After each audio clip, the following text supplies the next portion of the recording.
All right. I don't know how we lost you, why we lost you, but you're back. Yep. So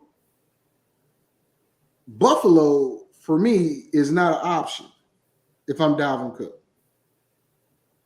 I see Minnesota. I mean, not Minnesota. I'm sorry. I see Chicago. I see Miami. I see New Orleans. I don't see many other spots. One outlier I see possibly because of the pending judicial proceedings is Cincinnati. One group has Cook going to Denver. Now, I know Samaje Perine there, he's the number 2. Javonte Williams there's coming off of ACL. But that would really put Javonte Williams at number 3. Think about it. Dalvin Cook is better than Samaje Perine.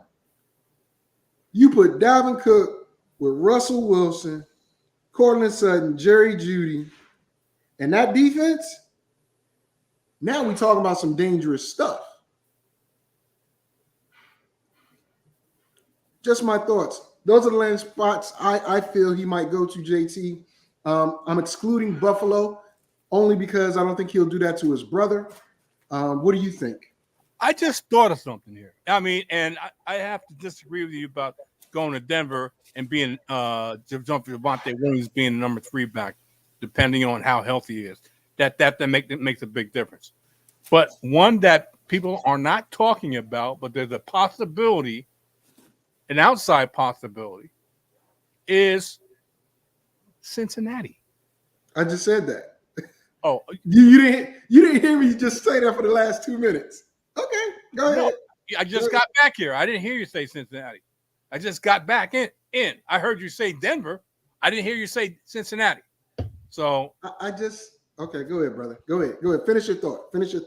Cincinnati, they got a question on Joe Mixon, and there's another one out there, and I think this is even further. New Orleans. New Orleans. Okay. I said that too, but go ahead. Okay. Well, give your reasons why you say those positions or those places. That's what I did. Simple fact behind of Alvin Kamara, who's is a question mark on whether he's going to be able to play and how many games he's going to be able to play this year. They have a rookie in Kendra Miller, if I'm not mistaken, or whatever his name is.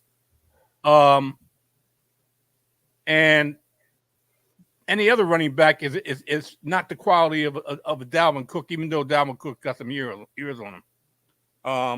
And it makes a difference on running backs. And I'll talk about running backs later toward the end of the show because that's going to be my theme of next this Sunday, 10 a.m. Eastern Standard Time on For No Reason. But that's also part of today's show, like rating a running back room. Yeah, I understand. Top 5 running back room. Okay. So, all right. Well, I want to go in a different direction on Sunday, but that's fine. Okay. We'll talk about that. Okay. So, possible landing spots. Dalvin Cook still has something left to offer. I believe it's the money as to why folks didn't grab him. They'll probably offer him between 6 and 7 million because he was due 9.8, 9.6 million. And that was a big pill to swallow. I take it for some teams. But we'll see where he lands. He's going to land somewhere. But let's talk about what Minnesota's doing. They're jettisoning top players. Now, I'm not a conspiracy theorist, but it seems like there might be a little tanking going on. Adam Thielen gets let go, who's a solid number 2 to Justin Jefferson. Now Kelly Osborne's the number 2. And they got Addison there, who's nicked up a little bit, so he's not even doing OTAs or mandatory minicamp. Danielle Hunter is getting shopped. I understand they're going to a 3-4, and Danielle Hunter can't be that guy dropping back in coverage because he's a pure pass rusher. But Alexander Mattison, is he the answer now? Where's Alexander Mattison fit in this? So the question I'm posing is like three things. What is Minnesota doing? Is Alexander Mattison somebody we got to get in the first 2 rounds now? And Danielle Hunter, where does he go? Ooh, Alexander Mattison is a better pass catcher than Dalvin Cook. So if they're going to more pass happy offense, Alexander Mattison would fit into that. He may not be as durable as a workhorse back as in Dalvin Cook, but they also can have the rookie that they drafted take that Alexander Madison role and have not Dalvin Cook, but Alexander Madison take up the role of Dalvin Cook. I'm not completely sold on Alexander Madison. I know he's been dynamic in spots, but is he able to take over that that type of back that Dalvin was? I'm not sure about that. I'm not sure if he can hold up a whole 17 games to be able to take that workload, or it's going to be more of a committee back, and with the rookie. And the rookie's got a lot of ability, plus catching the football. So he's got a lot of ability.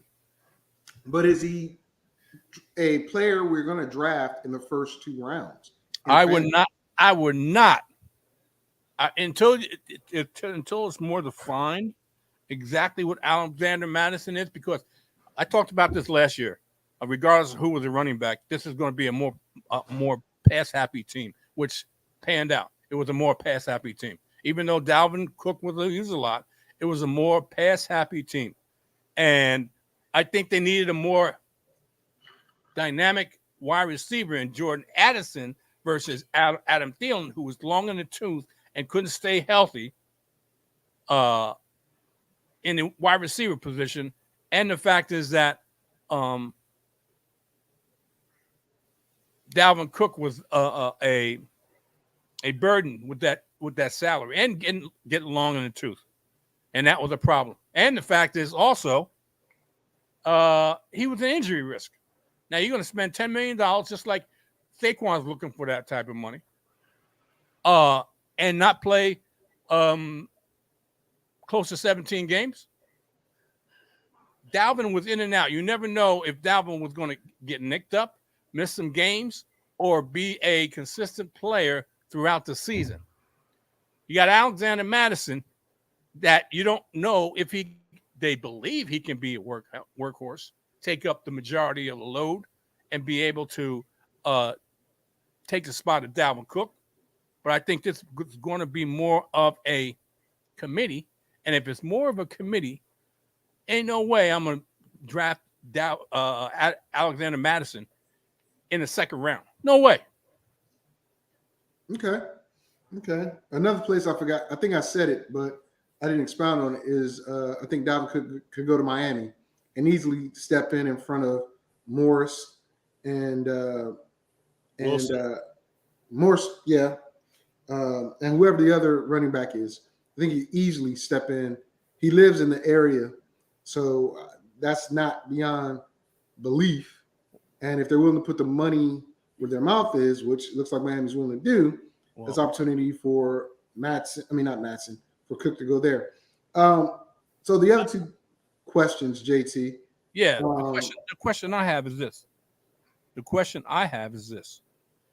Who's the head coach of Mike McDaniel?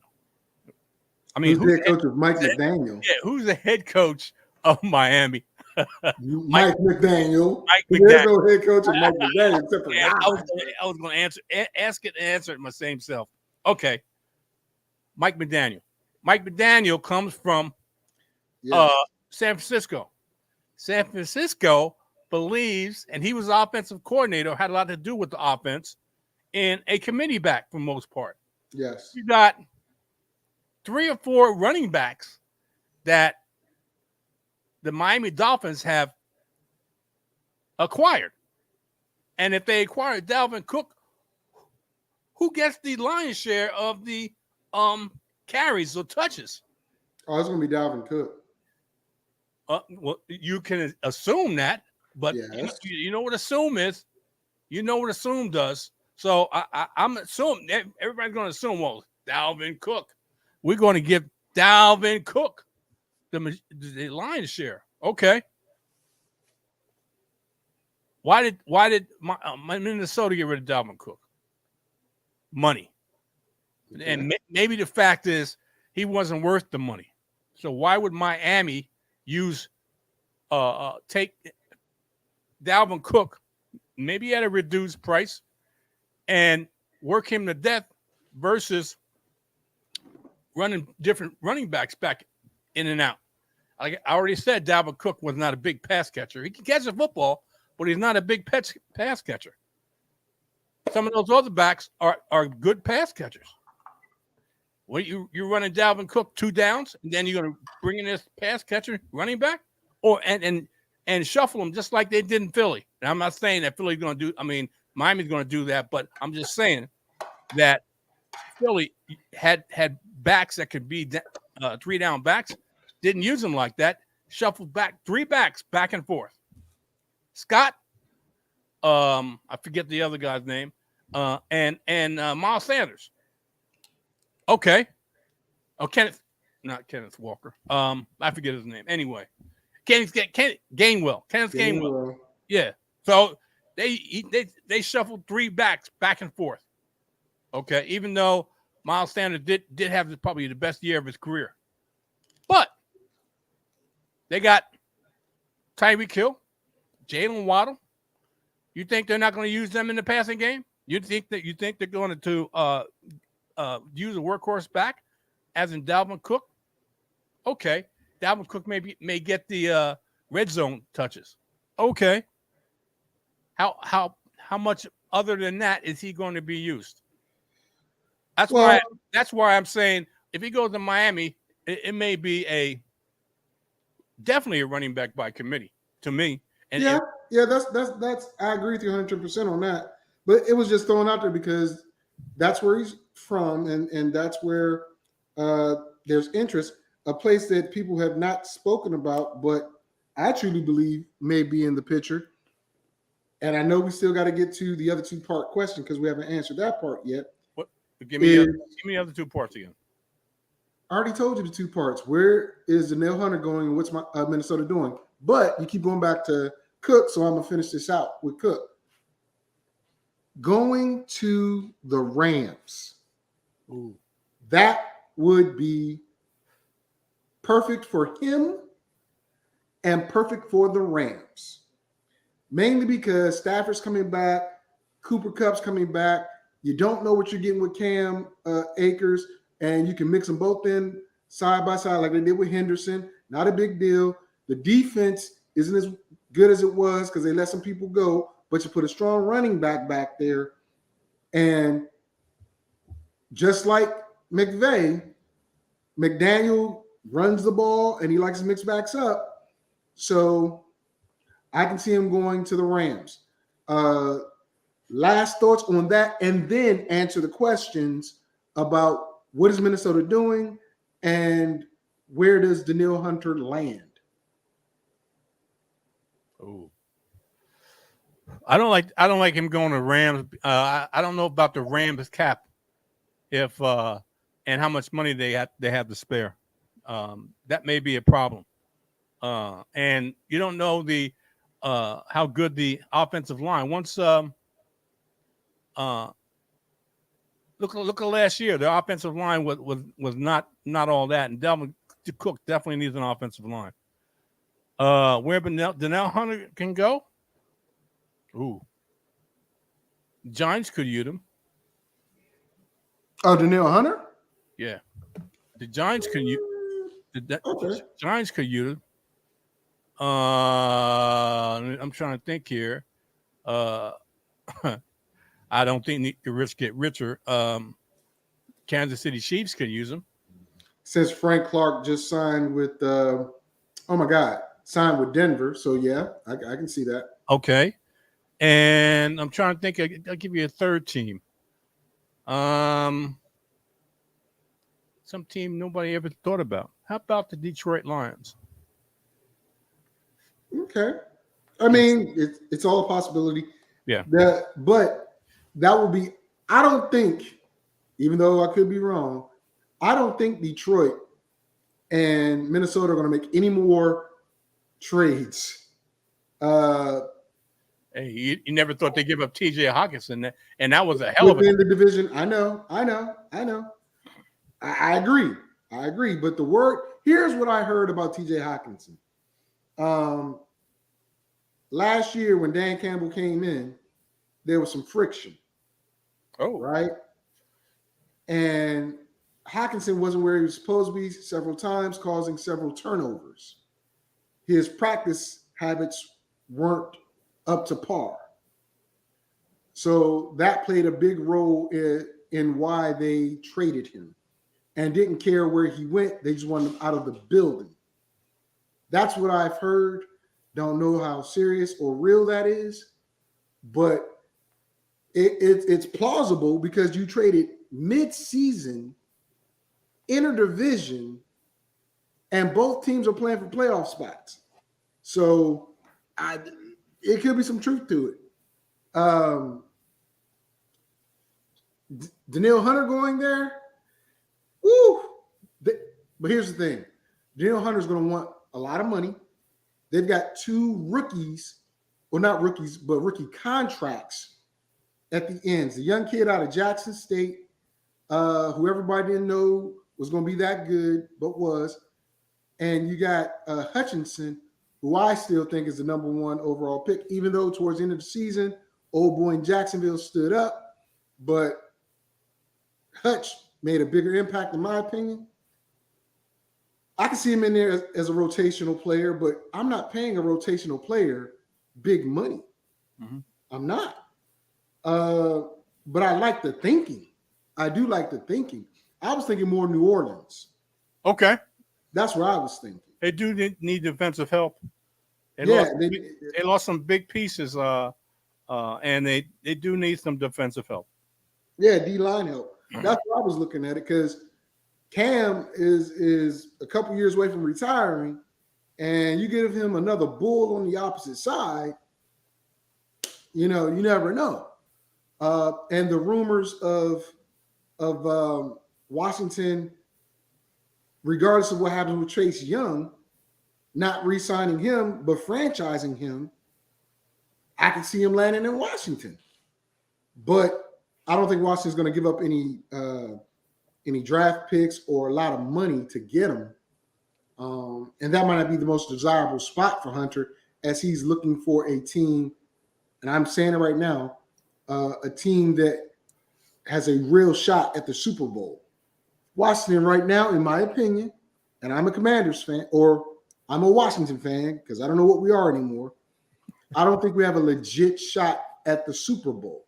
Well, I believe we have a legit shot at the playoffs, but not the Super Bowl. Well, let me ask you this question. I got to answer this question because you brought the name up. Wait. Don't forget, you still got to answer the question about what Minnesota's doing. So, but go ahead. They're getting rid of cap space quite naturally, and using younger players to, which are cheaper, and trying to get the same amount of production out of them. That's why they got rid of Thielen.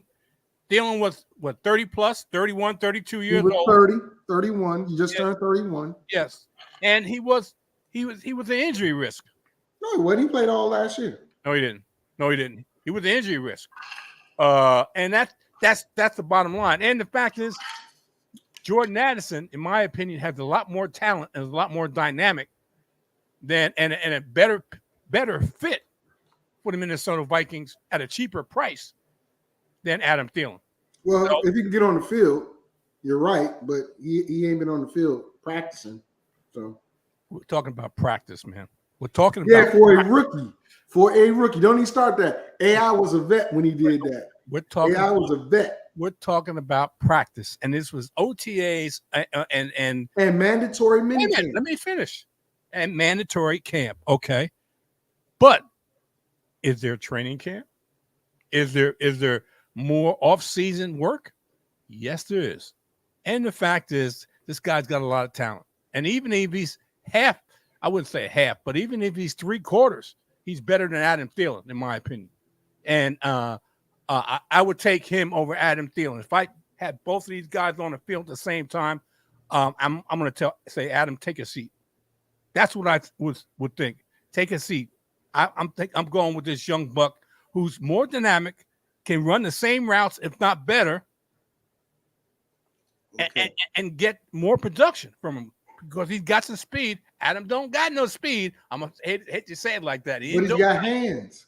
He's got reliable hands. This kid has hands. It's not like he just can't catch the football. I didn't say he could. Okay, I'm just saying he's got hands. And getting back to my other my other question, because you brought him up, and I have to ask because I've been curious about this. Why is Chase Young being questioned? Why is that a question mark? Is it because of his salary or his ability? I don't understand what's going on with Chase Young. I'll answer that very simply. Chase Young, this is his 5th year. He's only played 2 out of those years. All last year, except for the last 3 games, he played maybe a total 15 snaps, 15, 20 snaps. Okay. Year 1, lights out. Defensive Rookie of the Year. Year 2, played 2 or 3 games, was injured, started rehab. So year 2 was half after the surgery, then rehab. Year 3 was complete rehab. Year 4 was supposed to be, okay, we're back by the 2nd game, but apparently he was working out with Von Miller and re-aggravated the injury, cost him the whole season except for the last 3 games. Okay. So dependability, what is that saying? Yeah. Availability equals dependability, or whatever it is. Something like that. That's now listen, no one said Chase is not that monster. No one has said Chase is not that monster. But when you have a year and a half, or not even a year and a half, year and a quarter's worth of dedicated work for the team, it as a businessman, I want you to think about this not as a fan, right? As a businessman and a GM, what's one of the highest paid positions in all of football? You talking about a defensive tackle? Defensive end. Defensive end. I'm sorry. Defensive end. Defensive ends, left tackles, and quarterbacks. Highest paid positions in professional football. So if they exercise the 5th-year option on him, either he continues to nurse his injury and play and then get franchised the following year, or we say, you know what? We'll give you an opportunity to prove your worth to us and the rest of the NFL by not exercising your 5th-year option. And if you play to the standard that we know you can play to, we'll give you that contract and lock you up, before the season's over or when the season is over. If not, the alternatives. We can franchise tag you for 2 more years. Then that's the business model. Yeah, now, they will still with have that, to with that, hold on. With that, half of the first-round draft picks of his class, their 5th-year options were not picked up. For context, it's not Washington's trying to just make an example out of him. Half the league didn't pick up the 5th-year options of their first-round draft picks from his class. So it's a prove it deal type deal. Now we want him. He's a DC, Maryland, Virginia native. Immense talent. But I agree. You're the highest paid cheerleader on Washington's team. And I don't blame you for wanting to protect your corporation, which is his body. That's his business. But at the same time, you're still collecting the paycheck and you want a bigger paycheck. So give me bigger results. All right. I had to ask that question. And quite naturally, I was going to ask that question from a Washington fan. So to get their perspective on it. That's all. That's all I was asking because That's fine. Listen, I don't have any issues with answering that type of question or getting asked that type of question because I'm a Chase Young supporter. I am a Washington football team supporter, but I'm also a realist, and I understand that football is a game only when you're not getting paid for it. Football is a business once you start getting paid for it. So these college kids get meal deals. They're in a business. They're at college, but they're also a corporation and a business. Prime example, one of the young kids from North Dakota State, offensive lineman, he had a meal deal. And instead of going to a big, well-known training facility, he used his meal money to build a gym. That's ingenious. Not ingenious, but it's very smart because why? I own this gym. I can work out whenever I want. I can do all the training I need in my gym. The return is going to be for me. And if I decide to expand, I can expand. I didn't spend it on a Ferrari. I didn't spend it on none of this other stuff. I just spent it on investing in my abilities and improving my ability. I thought that was very smart. That was very smart.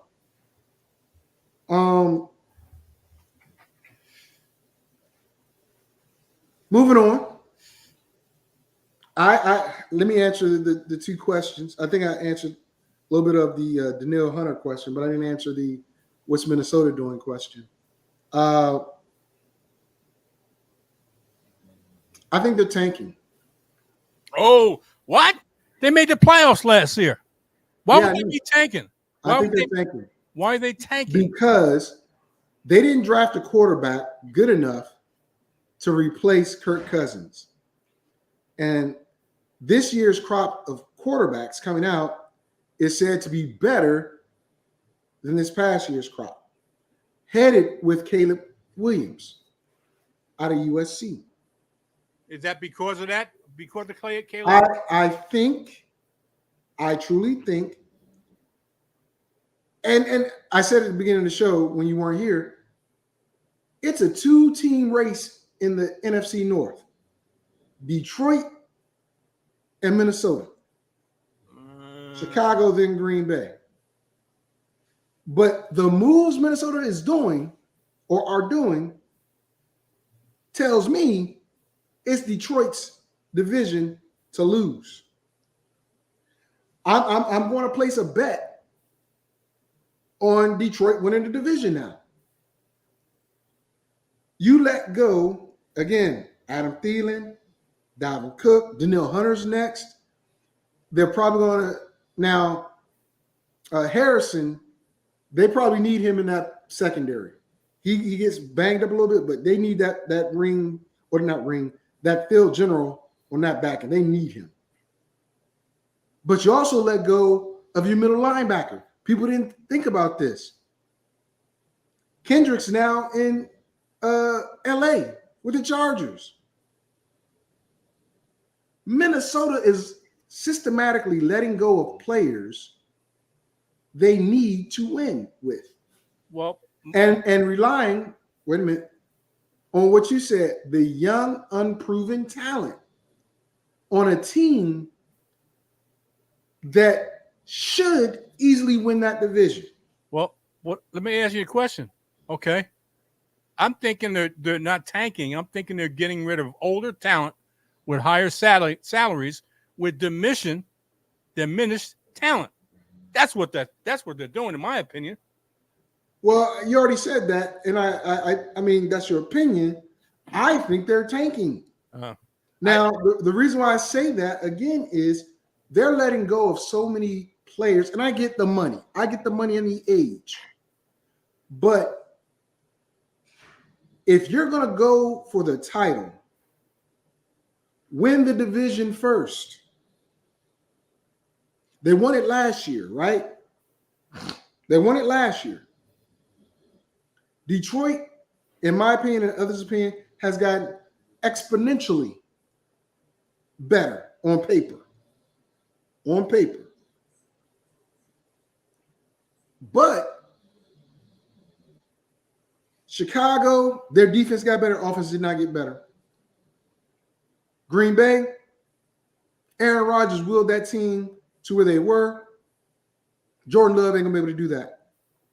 And I know in my draft, first and second round drafts, I had Aaron Jones at the back end of the first round.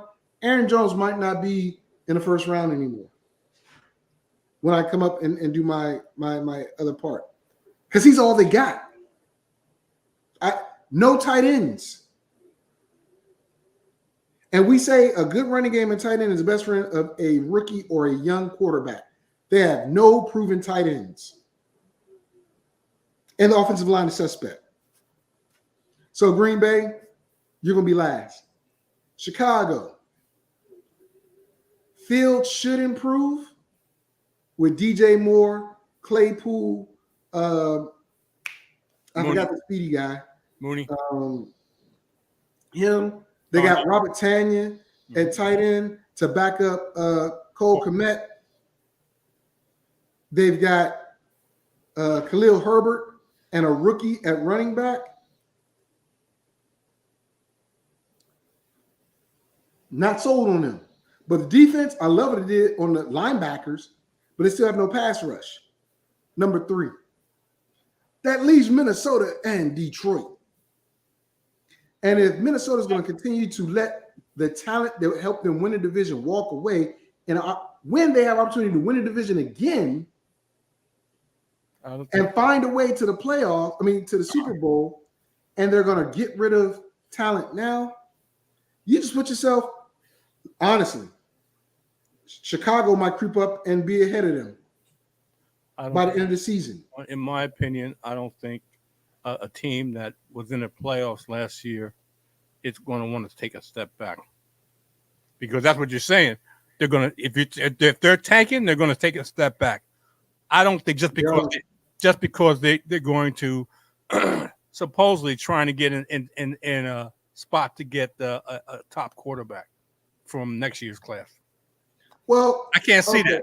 So we know for a fact that every year playoff teams change. Okay. Right? Uh-huh.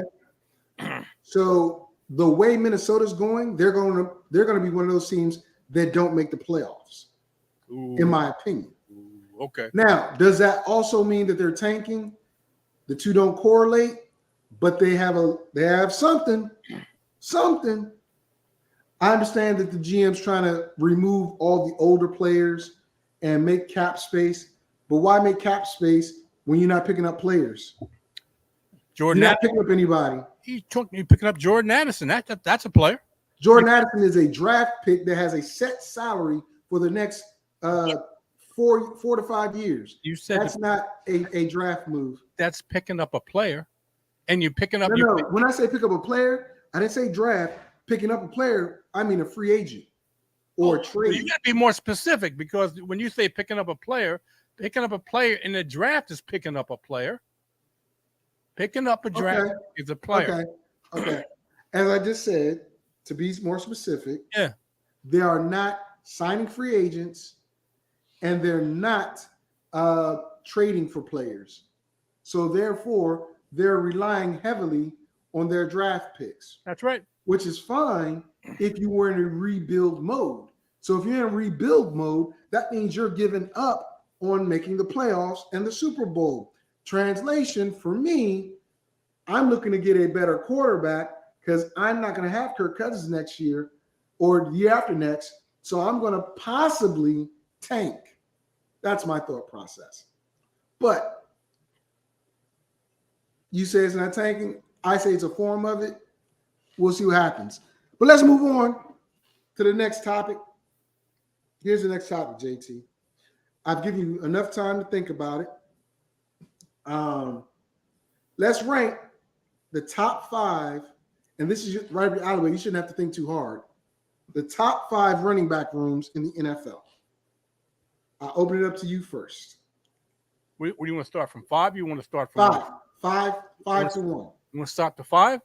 Yes. 5. I'm gonna shock you with this one. I'm gonna shock you, and you're gonna totally disagree, but I'm gonna shock you with this one. Maybe not. Josh Jacobs. I said running back room, not running back.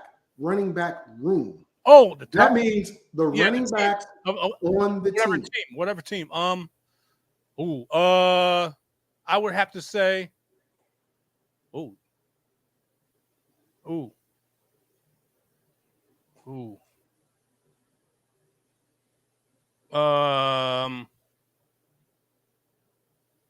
going to shock you with this one too.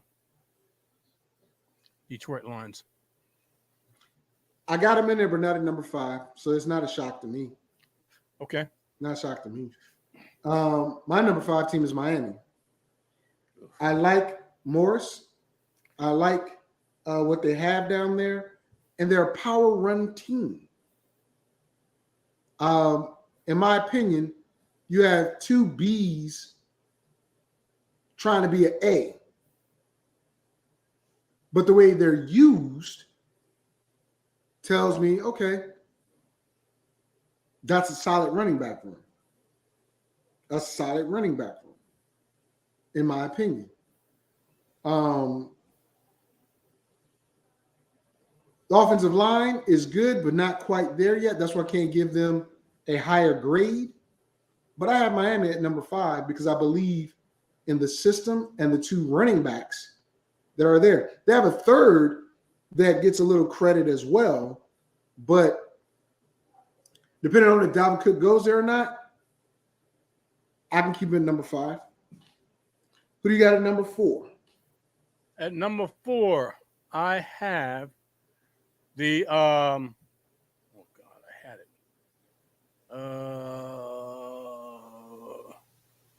The Atlanta Falcons. Really?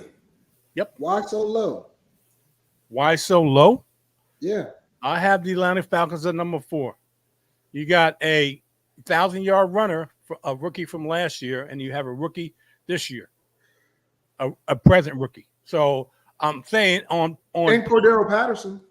I don't count Cordell Patterson. I'm not even worried. He's just as a running back. Well, let me put it this way: you're in love with Cordell Patterson, that's fine. But I'm not a big fan of Cordell Patterson, especially at 32 years old. It ain't happening. Okay. At number 4, I don't care what you say, because I know what's going to come out your mouth. I already know what's going to come out your mouth. You don't know. Yes, I do. Just like you didn't know that I wasn't going to disagree with you with Atlanta, although I got Atlanta higher. I got Washington at number 4. I love the power and finesse that they have in their backfield, especially with Eric Bieniemy calling the plays now. Brian Robinson is the power. Antonio Gibson is the nail, and this young kid Williams, Khalil Williams, came in last year and pretty much told Gibson to take a seat, but Gibson noticed that and has improved on his power running. I like the 3 backs that they have, and they use all 3. First year in this system, which is known for putting out quality running backs, Eric Bieniemy didn't get it from Eric Bieniemy. Eric Bieniemy got it from the mustache. The mustache got it from the head coaches he worked with in Green Bay, and so on and so forth. So there's a good scheme in place that will showcase this running game. I really believe it. Look at Dorsey Levens. Look at even Eddie Lacy. Look at the power backs that have come out of this system, especially from Green Bay. We move on down the line and follow this system. I like their running back room. I like it. Okay. Number 4 is for me. Who's your number 3? My number 3 is the. Ooh, this is tough for me. This is tough for me because I got the choice between one's going to be 3 and the other one's going to be 2. I'm taking the Detroit Lions. You already said Detroit. Did I? Oh, okay. Yeah. So you can't put them in 2 places. Okay, no problem. Then that makes it easy for me. Cleveland Browns. Who's in the room other than Nick Chubb? Nick Chubb and Jerome Ford. Absolutely. You have them as a 3rd best running back room? Yep. Because the other 2, number 1 and number 2, are probably coming from the same division, in my opinion. But it is what it is. Okay, I got to disagree with that. Okay, no problem.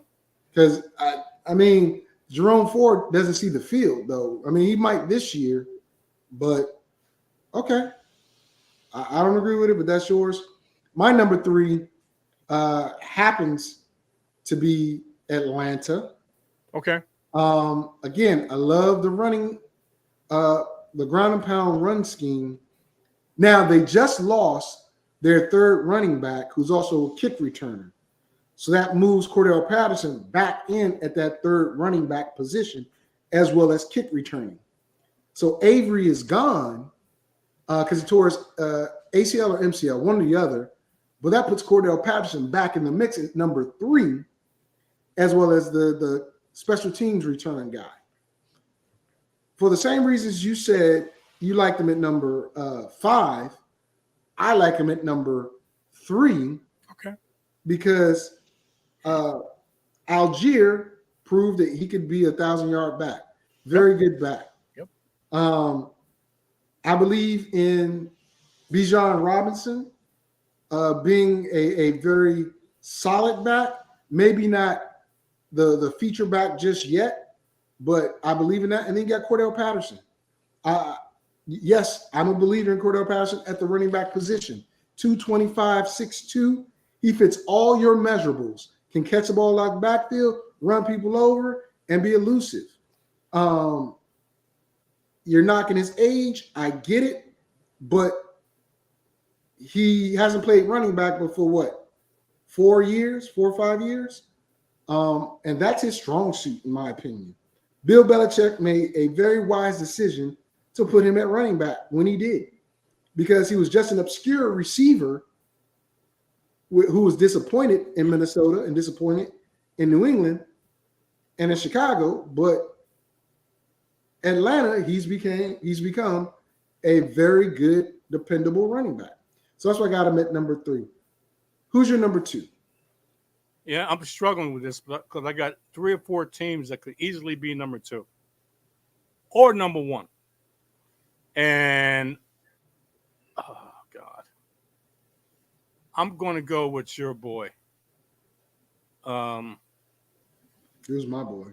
I'm leaning to your boy because I like the rookie that they picked up with him.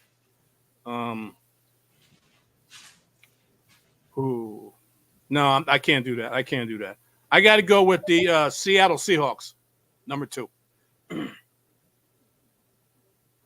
Okay. So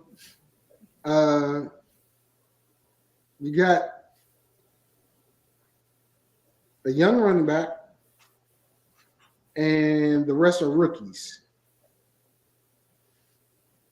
Why would you pick Seattle? Because Rashad Penny's not there. He's gone.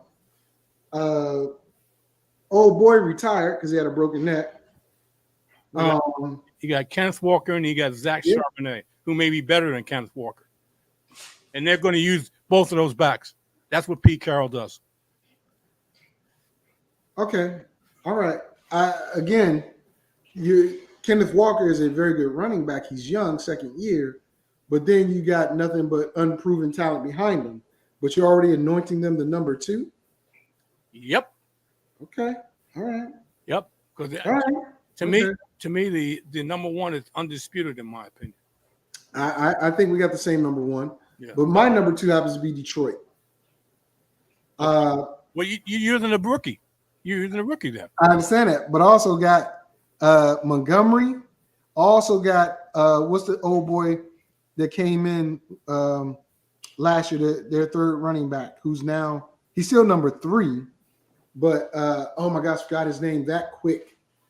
As soon as you said that, because I got him the defensive.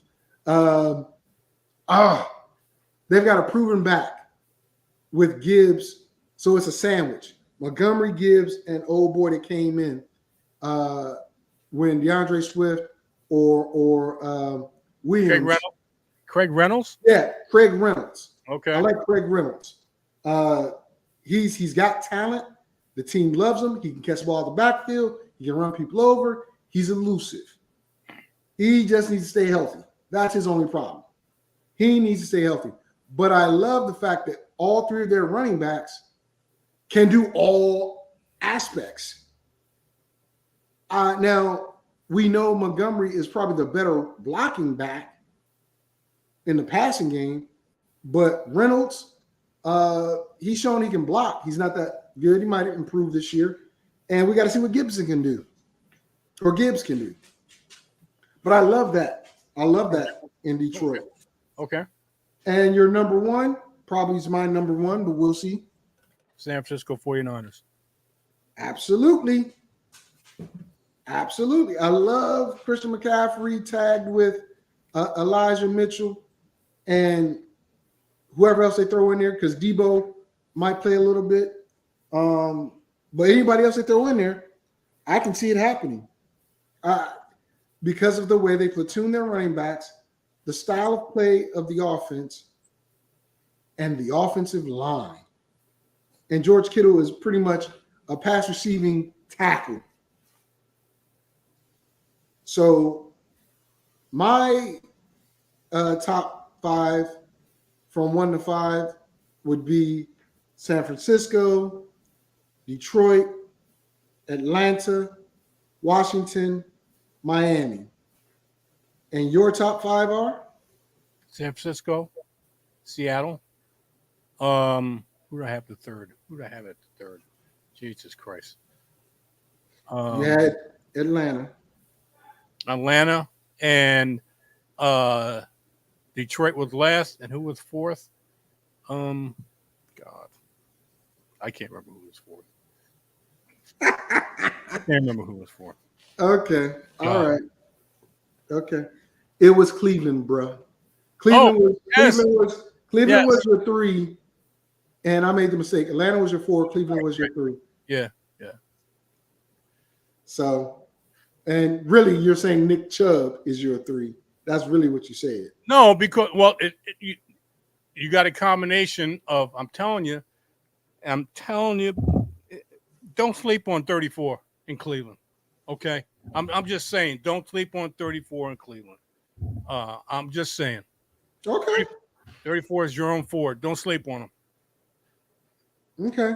I'm not sleeping on him. I liked him last year. He didn't get that much work because of Kareem Hunt. Kareem Hunt, for all intents and purposes, is not going to be back in Cleveland.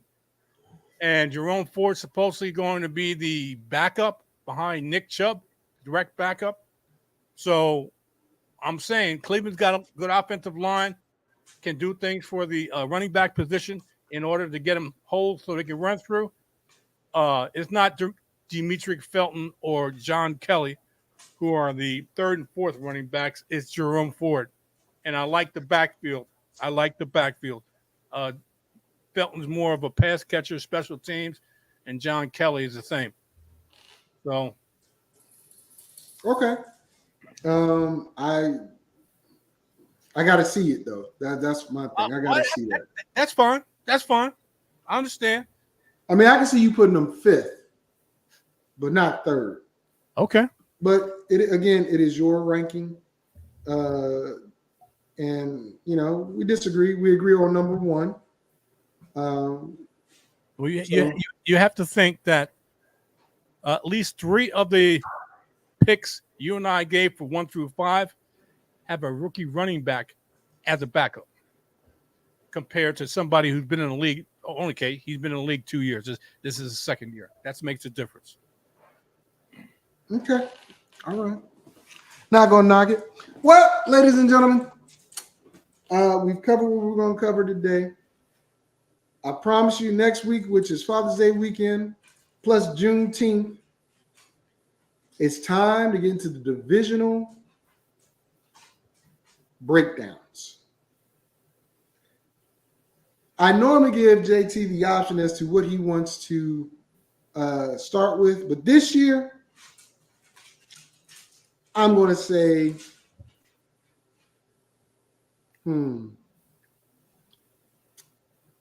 what division you want, JT? What division do I want? Yeah. Oh, you know who I want. I want the AFC North, man. We'll start with the NFC North. Thanks a lot, man. Okay. You know what? That's all right. That's okay. That's fine, because I'm going to give you some surprises in there without a shadow of a doubt. Without a doubt. I'm ready for the NFC North too, because I think it's going to be pretty crazy. I think it's going to be pretty crazy. Well, it's not going to be cut and dry. The reason why I want to start with the North, not because you said AFC North, but because of the developments with Minnesota. We're going to give our wins and losses. We're going to give our predictions. And videotape does not lie. We're going to have some picks for your bouteilles, ladies and gentlemen. Yes, we will. So, with that being said, next week, we'll begin with the NFC North divisional breakdown, the 4 teams. And if I'm feeling froggy, we'll go ahead and leap over to the AFC North. Or not. Whatever. It don't make a difference. Sooner or later, we'll get to it. Sooner or later, we'll get to it. But with that being said, JT, you said you're going to talk about running backs tomorrow. People, I'm going to talk about running backs. And some of these things may surprise you, and some of these things you may know. But age and amount of touches make a difference in running backs. I'll be talking about that on a master plan. 10 a.m. Eastern Standard Time tomorrow morning. All right. With that being said, ladies and gentlemen, you'll be back here 1 p.m. Eastern Standard, 10 a.m. Pacific for Fantasy Sports and Politics. And I'll tell you what, I love it when people interact with us. So I'm going to tag a bunch of my AFC North friends. Excuse me. I already had a plan for NFC North friends. And see what they got to say. Keith Fensky, your Green Bay Packers. Kyle, your Minnesota Vikings. Paris, your Chicago Bears. Eric, I know you're in Germany, but your Detroit Lions. Also got a couple more Detroit Lion fans that I know about, but we'll see what they say and do. We're going to make it do what it do. But thank you for watching. Thank you for listening. And we will see you next week. Fantasy Sports and Politics. Get ready to rumble! You want to talk smack? You in the right place. So take a step back before I get all up in your remember, because I don't remember. I remember every bit of this. You're the dudes holding on the phone line. Your voice will be heard, sir. Next caller, please. Eric's going to get him. Fantasy Sports and Politics. Fantasy Sports and Politics. Fantasy Sports and Politics.